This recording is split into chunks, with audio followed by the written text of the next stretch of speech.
students, and thank you for being here. Once upon a time. This is a line most of us have heard before.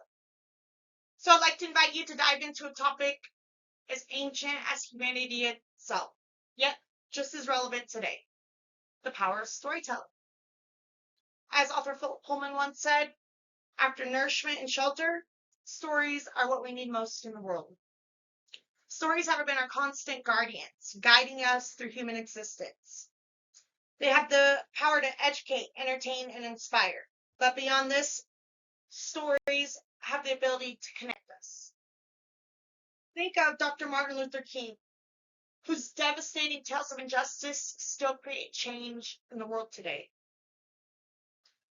Stories have guided our cultures and beliefs since the beginning of time. Ancient myths, religious texts, they entertain, instill moral values, and preserve history. But beyond this, they explain the world's mysteries. But what makes storytelling so compelling? Why are we drawn into these stories as if we're experiencing an adventure ourselves? The answer lies in our brains. Science tells us that vivid, exciting, even sad stories engage more parts of the brain than facts alone. When we hear a story, our brains release a variety of chemicals like dopamine, cortisol, oxytocin. All these chemicals working together, creates a mirroring effect called neurocoupling.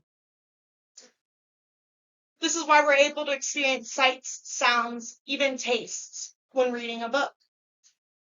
This makes stories a powerful tool for communication and influence.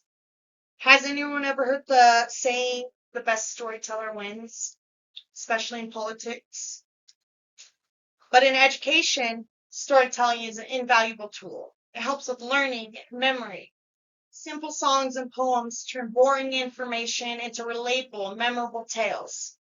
Teachers use stories to illustrate complex ideas, making them entertaining and fun.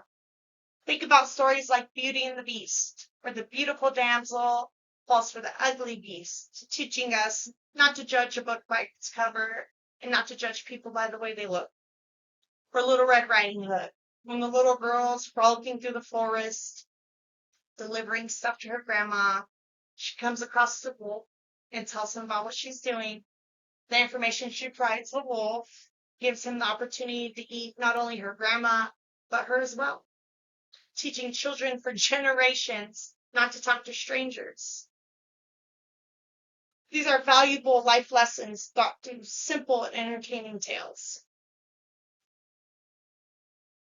In today's digital age, we're able to download thousands of stories and podcasts about true crime, history, anything you might be interested in, even cooking, cleaning. You can find it in a story version, like on YouTube, podcasts, anything, everywhere.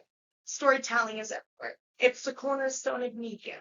Even social media influencers are storytellers in their own right.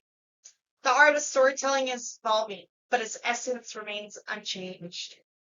It's about connection, engagement, and impact.